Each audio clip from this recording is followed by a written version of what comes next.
senses that we engage in the chanting process, the more efficacious it's going to be.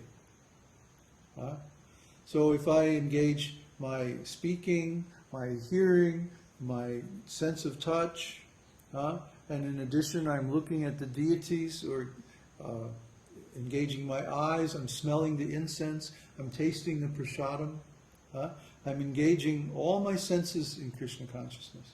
That's going to be much more potent than if I simply try to engage my mind.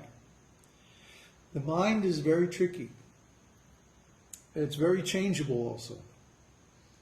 One day you'll be in a certain mood and you get up in the morning and, oh, let me chant. And then chanting goes wonderful. Another day you'll get up and the mind is in some different mood and chanting is going to be like, you know, going to the dentist or something. You know? But you have to go through all of that based on the principle of Shravanam Kirtanam Vishnu. Smaranam comes afterwards. Remembering. Remembering is through the mind. But what does the shloka say? Shravanam, hearing. Then Kirtanam, chanting. Vishnu, the holy name of God. Then Smaranam, remembering. So remembering or thinking of Krishna in the mind can only happen after hearing and chanting. That has to happen first.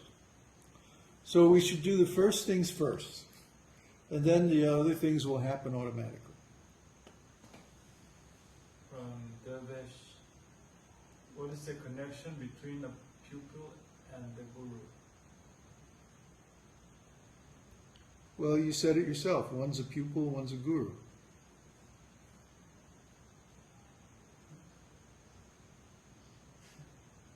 Question from Luciano.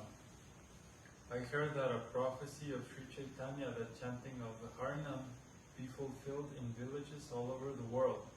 Now, how can this be if Srila Prabhupada's books and organization have been distorted?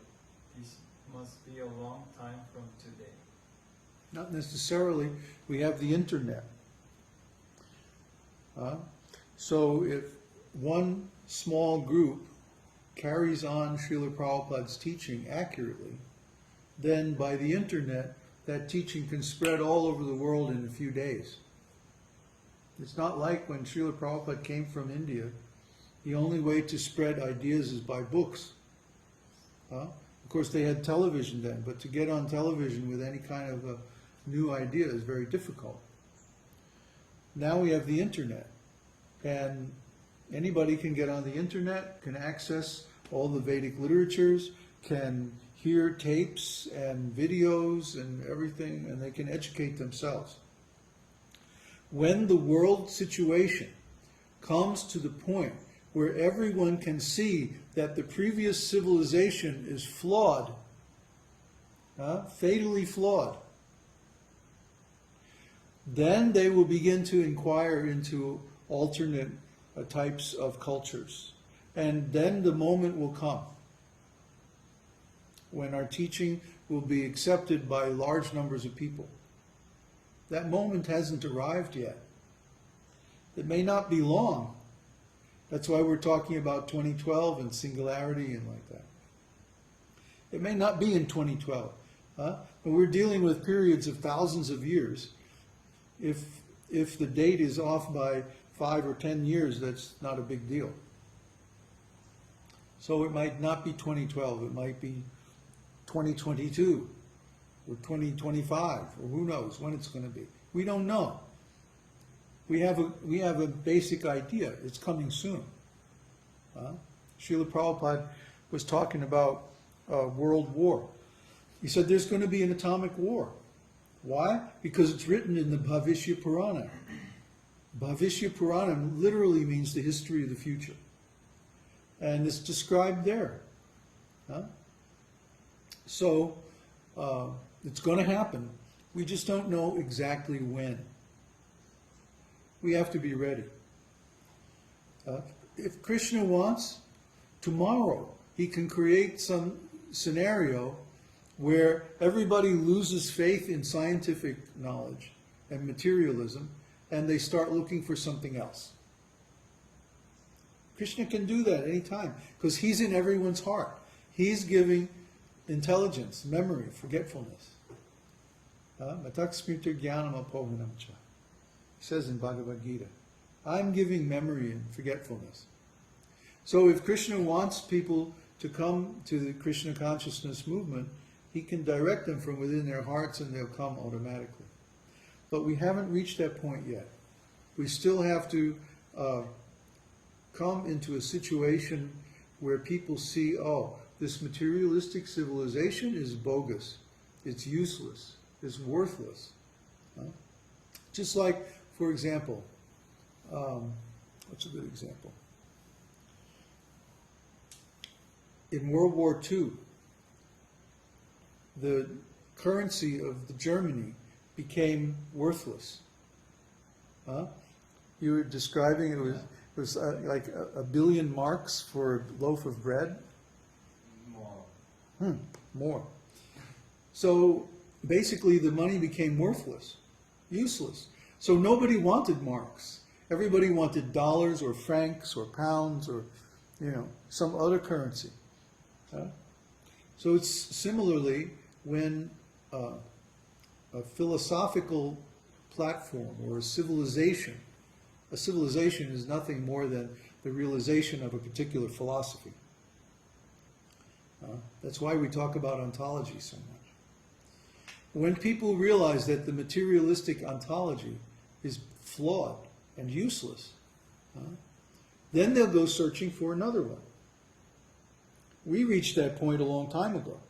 We saw all this clearly, so we went looking for Krishna consciousness and we found it. But the majority of people on the planet, they're not there yet. I don't know what it's going to take to get them there, but it's going to be something pretty heavy.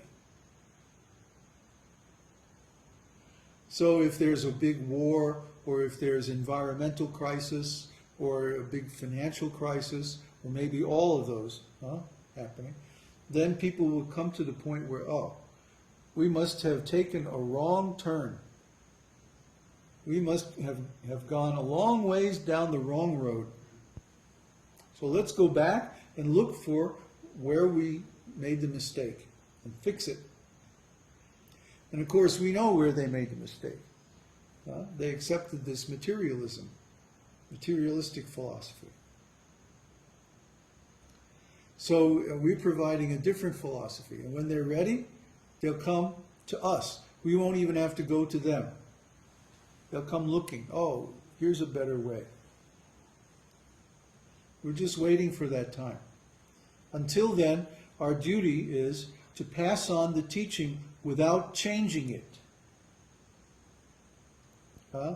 Actually, Prabhupada fulfilled Lord Chaitanya's prophecy by traveling all over the world and sending his disciples to travel where he couldn't personally go. And in this way, he fulfilled Lord Chaitanya's prophecy. There's also a nice prophecy similar to that in Chaitanya Bhagavat, where Lord Chaitanya says, my general, my Sankirtan general will appear in 500 years, and he'll go all over the world and introduce this chanting everywhere to everyone. My Sena Bhakti Prabhu. He's the general. That's Prabhupada. That describes Prabhupada perfectly. Prabhupada's mood, his activities, the effect that he had on everybody. It all was like he was like a great military commander that went out and got together an army of ragtag outfits, and somehow or other he conquered the whole world. Even if it was only for a short time, doesn't matter. He fulfilled Lord Chaitanya's prophecy, and that historical moment has come. And it was to Prabhupada's credit. So now, what do we have to do is simply preserve it, not change it, not ruin it. Simply take it and don't screw it up for long enough until the rest of the world finally realizes that they need it. See? We cannot convert anyone by force. That's why I keep talking about how you have to educate your own intelligence. Think things through for yourself. Figure it out for yourself. Huh? Not just because I say so or anybody says so, but because you come to the conclusion independently. Huh? That's the real conversion. Just going along with the crowd, that's not conversion. That's easy. Anybody can do. Oh, all my friends became devotees, so I'm going to become devotee. Huh? That's a very weak conversion. And it's very easy to fall down from that. But if you read the books, scrutinizingly, as Prabhupada would say, look up every word in the